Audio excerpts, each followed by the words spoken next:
operate on some memory about what Just like me, I hope yours better than mine. But I want to stress that I don't know the mechanics, unfortunately, of how radio airplay gets paid in Canada. All I know is how Spotify pays. Also, I should say that we don't typically have relationships directly, and I know this is frustrating to hear, but I don't know what happens in the value chain from when we pay the rights holder, the copyright owner. In this case, it might have been a record label or some other entity, and what they then pay to the artists. Now, that artist might have an unrecouped advance. That often happens in the record label landscape. Let me tell you right away, this is not the case. Like I told you, this is a very articulated, well-managed little team. He's got his own publishing, he's got his manager, but the deal is not there, clearly. And when we're comparing $11 and $17,000, I guess we made the point. And I'll probably push to Mr. Price, but the situation can be less dramatic for bigger artists with bigger markets who can still make a living out of it, and probably a very good living if you have a... But even an artist like the one who sang Happy from the Despicables, what's his name again? Pharrell. Merci beaucoup. Pharrell Wilson. Pharrell Wilson? No, Pharrell. I just know him as Pharrell. Yeah. Anyway, Pharrell, he complained so much that he get, I would say, my approximation, let's say about, I would say $3,000, $200,000 for that song. It is ridiculous. I mean, at the time, let's say 20 years ago, that same type of worldwide hit who made everybody dance in the street and feel happy would have bring him in something like $3 million. And which would be very normal because he enlightened the life of everyone, which is the beauty of music. So let me just make it clear, and I will check out that submission that you have sent on this question. But I can't wait to see it because clearly this is something that you're tough to hate because you have a great product. And it's the same for Facebook, and it's the same for Google. We all know that Google is in the top 5 of the most loved brands in the States, both Republican and Democratic side. What can you can't be against Google. I use it all the time. But the reality is that in some markets, like I said many times to you, I said to you, we are not a northern domestic market. And we have a bubble of France for who copyright is super important, just as it is in France. And so I don't want to, I need to make sure that Mr. Price gets to say something, because my understanding, and because in Quebec we have a very articulated industry that is, we know each other very well, and we have a super large importance of local content in our consumption, maybe TV or music. But for us, we see the big difference. But Mr. Price, as an American artist, composing and being so involved everywhere, would you agree that there's a mystery deal that's been done in the micro pennies that are paid to artists? How on earth can publishing house sign such deals with the streaming services? Okay, you have about 30 seconds left. So. He'll stay. He won't. The short version is, because of regulations from the government and the acceptance by the traditional music industry, it's created a flawed system. That, combined with the fact, and forgive me, the product isn't being sold at the right price point. Sorry, but $10 a month for 35 million songs, most people don't want 35 million songs, and it's too low of a price. Now, is that bad for consumers? Maybe for those that want to pay less money to have access to music. But you can't squeeze blood from a rock. If you want to have more money, you need to charge the appropriate price for the product. Everybody wins then. Then they'll be profitable. The artist will make more money. Sure, you'll have a smaller consumer base utilizing the service, but so what? Thank you.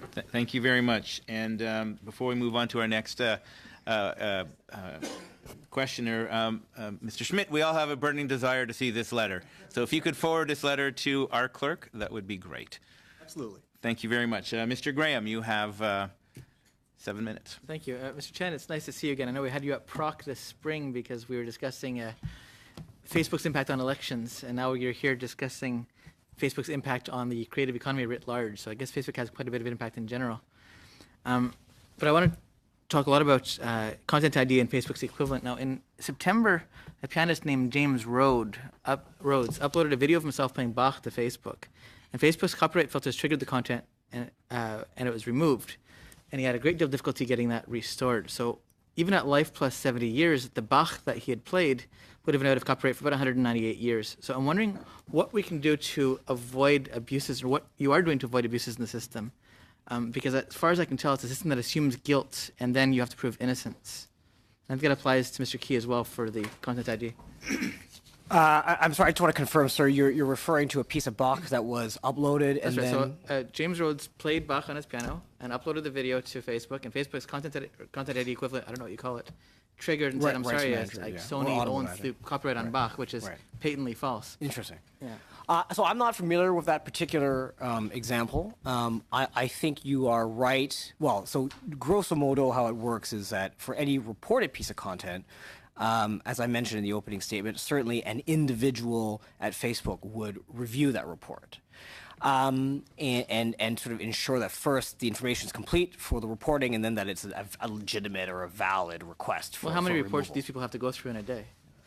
Well, as I said, I think we had close to 500,000 reports, I think it was, in the last half of 2018, or the first half of 2018, and that resulted in about 3 million copyright takedowns globally. But I think there are some other things that we do have to complement that, which are sort of automated systems, and potentially, again, not knowing the specific case, I couldn't say, but... It's just an example, because this kind of yeah. case, I've seen it many times. Potentially- My Facebook feed of all places. Right. So potentially this could be an automated system example.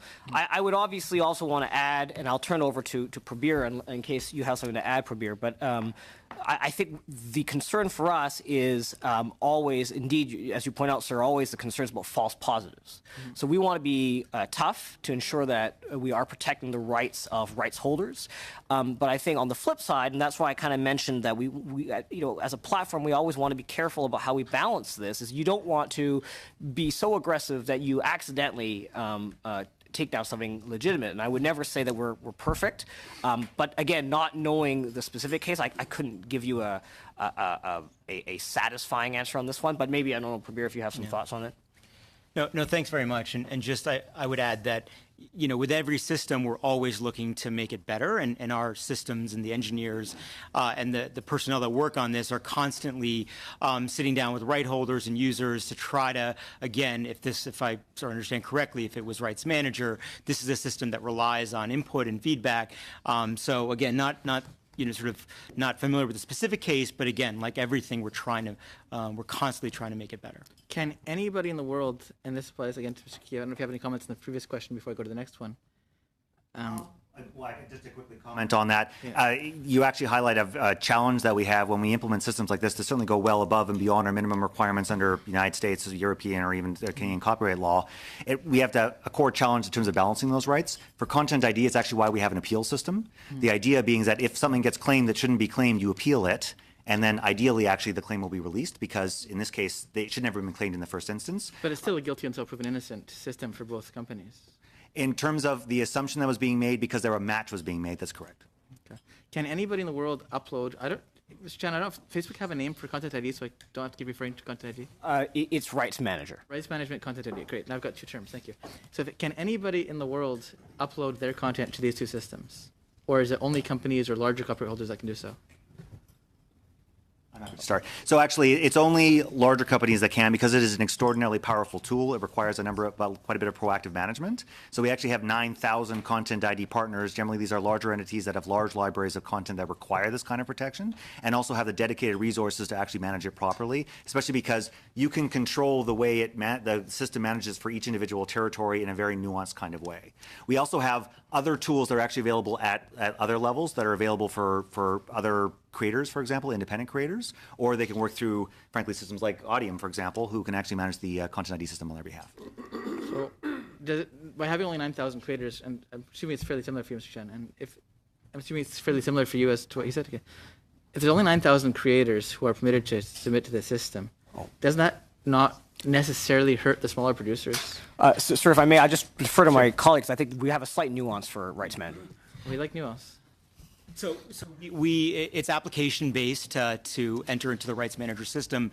It's typically large, commercially minded right holder groups, but also we have recently been testing for smaller creators as well. But again, ultimately, it's a needs based assessment.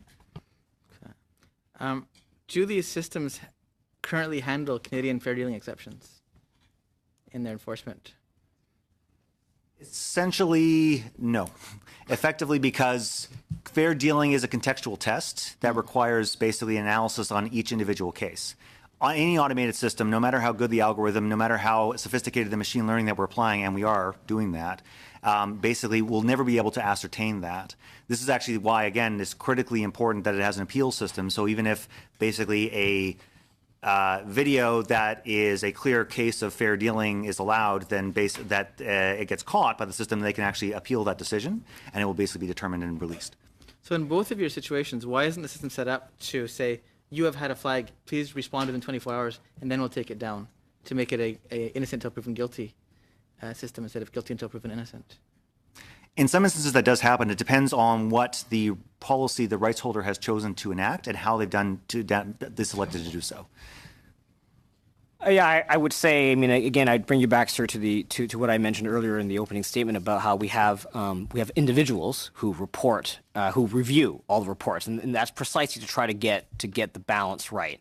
I think, though, this concept runs up into challenges when we're talking about something that's at scale, and so when you have a service that is global in nature, and you have millions of pieces of content, if not more, being uploaded on a daily basis, then you do want to make sure that you're doing things to better protect rights holders. And so this is a way for us to kind of get at the simplest or easiest things to engage with. But I agree with you that context is important, and that's why we do have individuals who review every report that's sent to us. Thank you. I'm out of time. Thank you. Thank you very much. We're going to move to Mr. Albus. You have 5 minutes. Thank you. I'm actually going to take up the line of question by MP Graham, and I'm going to start with Mr. Key. So, Mr. Key, there is a bit of a group of people that do reaction videos, and so it's them filming their reaction to new music, video that comes out, or a new movie, or whatnot. And there's quite a few people that like to hear and see these reaction videos. But obviously, the Content ID systems that YouTube employs often will flag that content and take down. Obviously, these things are allowed under the Copyright Modernization Act that happened here in Canada in 2012. Where reaction videos were allowed. So in regards to how YouTube and Google itself, I guess, flags and then takes down these, doesn't that raise questions about whether or not the system you're utilizing is complying with the law, or in fact just taking down content that people are spontaneously generating themselves? Well, number one, I would be reticent to say any individual example is a clear case of fair dealing, because that will be a case-by-case instance. So, for example, it's theoretically possible that a React video may use a sizable portion of the original content. As a consequence, it may actually be an example of fair dealing. But you raise a fair point with respect to how we balance those individual rights. This is actually, again, why the appeals process is critically important. And so what happens is, in the event is appealed, and if the rights holder decides, no, I'm not going to release this claim, then what happens is that the individual user who got flagged incorrectly can then basically reject that, and in which case the video is permitted, and the rights holder would have to file a formal takedown notice to remove that video, at which point it goes into a counter notice provision, because therefore we have a dispute between two rights holders that we actually have to let them sort out amongst themselves. So it's interesting you talk about this, because the appeal process, because my office has been reaching out to content creators to hear their concerns, and some of the feedback we've had is contrary. We've heard from a creator who paid for a licensed audio clip to use in a video. Now, they used the clip legally with a license and got a copyright strike. Another creator, a music label, had used the same sound clip in another work, and so the system detected the same sound and then took down the video for infringement. Now, they appealed, but were told their only recourse was to sue the label. Now, they paid for the proper royalties, did things right, but were still unable to upload their video unless they sued a major corporation. So if we're going to believe that your automatic system functions well, you have to address these kinds of instances. And why is there no actual person you can appeal to in these kinds of cases? Or is this just a case of people not understanding your system? Well, again, difficult to comment on a specific example. I'm a bit surprised by the outcome simply because to get to that, you'd actually have to go through a formal counter notice where you actually provided the opportunity to formally submit a response saying the takedown request is actually incorrect, and at which point the default actually goes to the claimant and it would actually be restored without the necessity of actually engaging in a lawsuit. Again, this is theoretically or hypothetically, it's hard to comment on that. Well, I would just simply point out that when you have people that are operating in the space, know their business quite well, and when they are paying out, all of the costs and whatnot, including to make sure their tariff is covered, the expectation is that they would be able to meaningfully deal with this. So to simply dismiss that these things are happening is a hypothetical. Now, I recognize the issue, but perhaps maybe what I could do is I could talk to the individuals in question and maybe encourage them to raise it to you, because there's a lot of content creators that are not making it through your systems, and that's something that needs to be addressed. No, and I think it's a fair system to the point that Kevin raised. Because we're dealing with these issues at scale, again, there's 400 hours of content uploaded to YouTube every minute. As a result, it's a massive system that needs to be dealt with on an automated basis at the front end.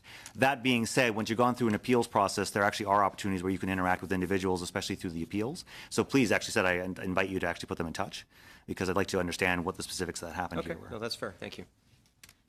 How much time do I have, Mr. Chair? 5 seconds. Okay. A quick one then for Mr. Key. Now, we've heard from many witnesses that they make very little views from ad-supported content on YouTube. So stories such as needing millions of views just to get $150. Now, I don't expect you'll tell us your ad rates, but are you receiving much more per view from advertisers and only paying out pennies, or are the per view ad rates equivalently small? We're purely on a revenue share basis, and so essentially there's a proportional share that happens between the creator and the platform. So essentially we are only receiving a proportion of what they're receiving. It isn't on a per view basis because not every single video will actually have an ad shown against it, and depending on the specifics of where their ad is being seen, it also works through an auction system. So there's a high degree of variability in terms of the actual rate they'll see. Thank you very much. We're going to move to Mr. Sheehan. You have 5 minutes. Thank you very much for the presentation to all of you. And on May 8th of 2018, this year, the Fédération Nationale de Communication, FNC, which represents workers in the Canadian communication and cultural industries, they stated the fact that Facebook and Google absorb a large majority of advertising revenues that previously went to newspapers and other news outlets, which has deprived the news industry of helping to sustain itself. Along similar lines, News Media Canada referred to news agitators, or your companies, operators as free riders. I don't have my reading glasses, so I apologize. So my question is, as part of their submission, FNC had suggested creating a new category of copyright work, a journalistic work, and which would provide journalists a collective administered right for remuneration for the dissemination of their works on the internet. If such a right existed, would it oblige Google, Facebook, and other online service providers to pay royalties for news articles? How might this affect your operation? And Article 11 of the European Union proposed directive on copyright in digital single market would affirm the copyright of publishers for digital use of press publication. Would this include the publication of distributed publication on Facebook and Google News? And again, how would we ensure compliance with this kind of new law? So it was proposed, I don't know if you're familiar with it, but it certainly would elevate and perhaps help the news agency that are being shared on your platforms. Mr. Chan, I guess? Sure. No, I'm happy to take that, sir. Thank you. I actually did, in fact, spend a day with the FNC, their president, and a few other people at a recent conference in Montreal with respect to misinformation and digital literacy. And that proposal was, in fact, shared with me. And the conversation we had about it, I think sort of boils down to, for us, I think it kind of it misunderstands the way that published content, so in this case, let's say news articles, are actually shared on Facebook. So as you probably know, Facebook itself is not putting news articles onto Facebook. It's actually, it gets on Facebook in one of two ways, right? One is the publisher itself. So let's say it's La Presse or Radio-Canada or the Globe and Mail or the CBC. They choose to put published content on Facebook. Or an individual, a user, decides to share something onto the platform. And so I guess what I shared with colleagues in Montreal a bit was I guess I'm just at a bit of a loss as to how such a mechanism would work if at the end of the day platforms are not the ones who are actually putting individual pieces of content on the platform. It's actually individuals or publishers. And so you can imagine very quickly if the system is based on how much somebody happens to put onto a particular service, then it just seems like we would not be sort of... Sorry to interrupt, I kind of get that, but in earlier testimony you mentioned that other people also put things on your platform that you sometimes flag and take down. I'm just saying that as an example. Oh, I see, sir. Yes, well, that's right. And I think for the content we're talking about in terms of rights holder content, if it shouldn't be on Facebook, so in this case we've talked a lot about music this afternoon, that would be taken down. I obviously, if a publisher had let's say, a firewall around their content on their website, and then somebody nonetheless were able to share their content onto Facebook, we would obviously want to make sure that we're in compliance and we would take down that content. So in this case, when people are able to share news articles onto Facebook, I guess what I'm saying is they have allowed for that sharing, right? They've allowed for people to take a hyperlink or a URL and put that